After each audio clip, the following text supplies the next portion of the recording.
All right. Yes, sir.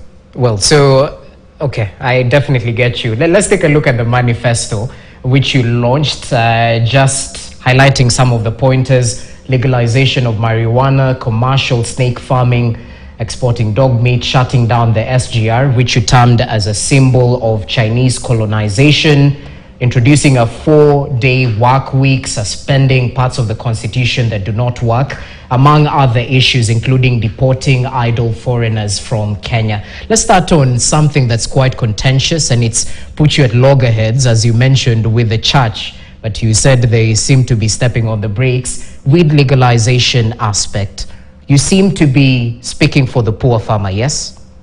Definitely, and let me rephrase it. Yeah. The church has come to attack me because of the agenda, because they're actually carrying out somebody's agenda.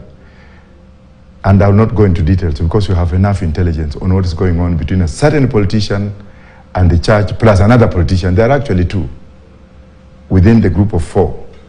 So they have seen that I'm rising so much in popularity, and therefore they are inciting the church to come to attack me. But yesterday, I received a phone call from a very senior bishop, cleric, who actually told me, who apologized on behalf of those lame duck pastors who do not understand what is going on. And he also reminded me that when he went to Israel the first time, he was very shocked that weed is actually legal in Israel.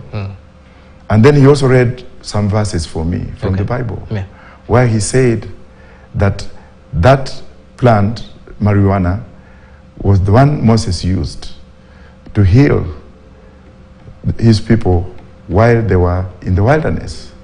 He also told me that perfume is sold in the shops. Perfumes made out of hemp is openly sold in shops in Israel. He also told me what I knew already, that the Israeli military actually manufactures its equipment from hemp product, which is actually a byproduct of marijuana. Okay. Then he also told me that smoking, and of course I was aware, the smoking aspect is for detoxification. Detox, you know, bang has got 2 aspects, and if my deputy was here, she would have explained it much more better, because I cannot say I know everything. Yeah. So he told me, Professor, I, as a bishop of a Catholic church from Western Province, I am with you. And he has also spoken to other bishops. So the church came up without knowing or without reading my manifesto, because we said that we want to use it for commercial purposes as well as medicinal, because of its current market value on the New York Stock Exchange. Okay. But then some people ran around and they twisted it, and these 2 politicians came in and started telling them to attack me, that I was going actually to mislead the country, the youth, and what have you. Bang is smoked every day. Waited one day said, him and Songo, they were smoking it in parliament toilets. So it's not something very big. If you want to smoke it, you can smoke it. But it's illegal now. But it's illegal. It's illegal. But I'm not advocating for that. Okay. I'm not even touching on that one. We'll never even allow my son to touch on that one. When I said that I was going to smoke on the swearing day, I meant the detox state.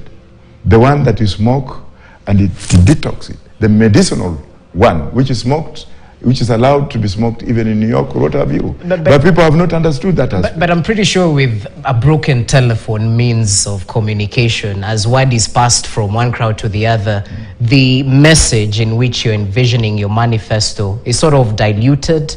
And we even have Cabinet Secretary for Interior going on record saying he's concerned with the increase in uptake of, marijuana and the smuggling and all that.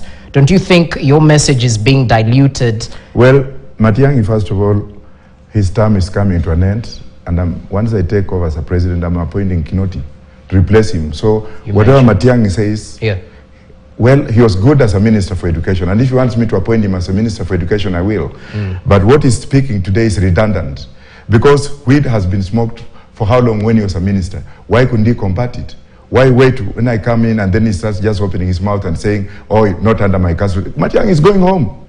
Yes, if I take over as a president, Matiang'i is home. Kinoti is replacing him. So I don't want to speak much on him. Okay. And with the initial question, in terms of weed legalization, you seem to be speaking to the poor farmer, the ones who are struggling to make end-to-end, sort of income. Is this true?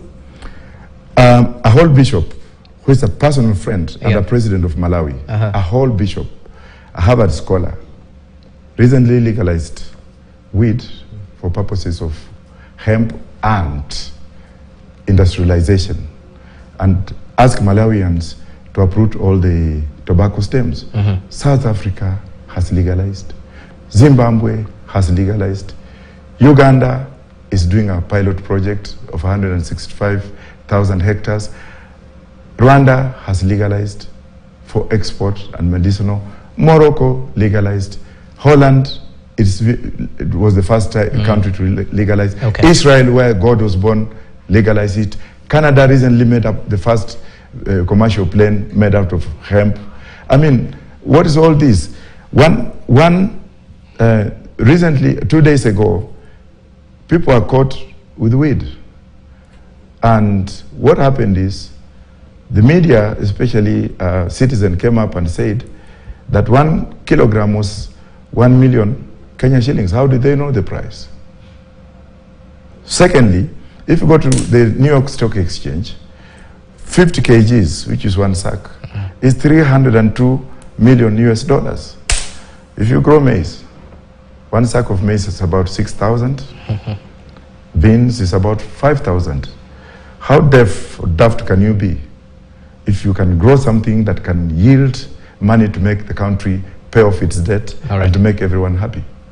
That makes sense. So, but the question I was asking, if you're targeting some of these struggling households, perhaps the poor farmers, is because I was looking at Uganda and the stringent regulations around growing and supplying of weed for export, where individuals and companies seeking to grow and export marijuana for medical purposes are required to present a minimum capital of $5 million and a bank guarantee of 4 billion Ugandan shillings. So looking at the security and minimum levels of capital, how exactly will this be practical for a farmer who's already struggling to meet the basic needs in terms of his household? How will he then meet these stringent regulations? Because it can't be free for all. You definitely have to have regulations in place.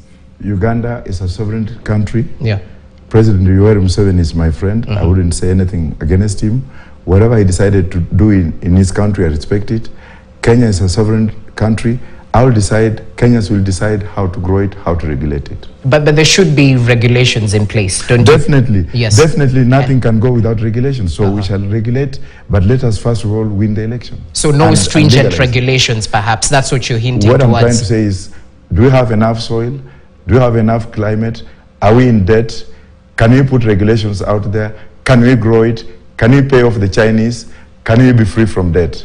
That is priority number one to me, not how it's going to be drawn. And you can even see recently, when I got support from the former chairman of Jubilee, Mr. Mrage came up and he said, what Professor Wajakoyah is saying is making sense, because he was in South Africa the other day, and he saw what was happening there.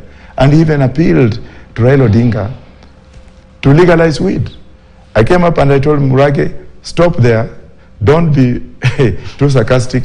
You are a good man, you have said something good, Kenyans will love you for that, but it's my idea, don't steal it from me. So that you go and make up now regulations to bring in bigger multinational corporations and to bring in bigger politicians to make regulations so that they can scrutinize, screw up the regulations to put the real Kenyan who is in real danger.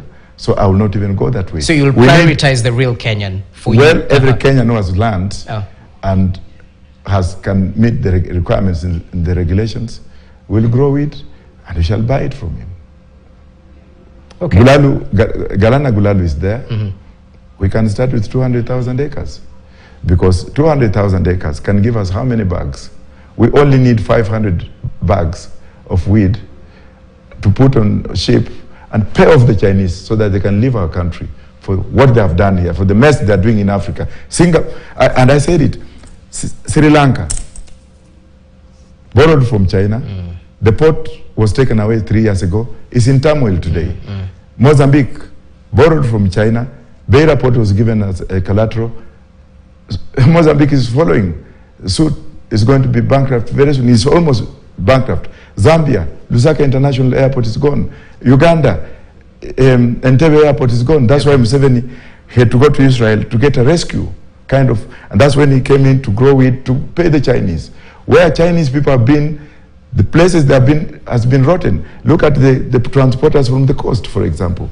Men and women who owned transportation companies that employed 500,000 Kenyans, that's porters and drivers, to transport goods from Mombasa to the interior of Africa.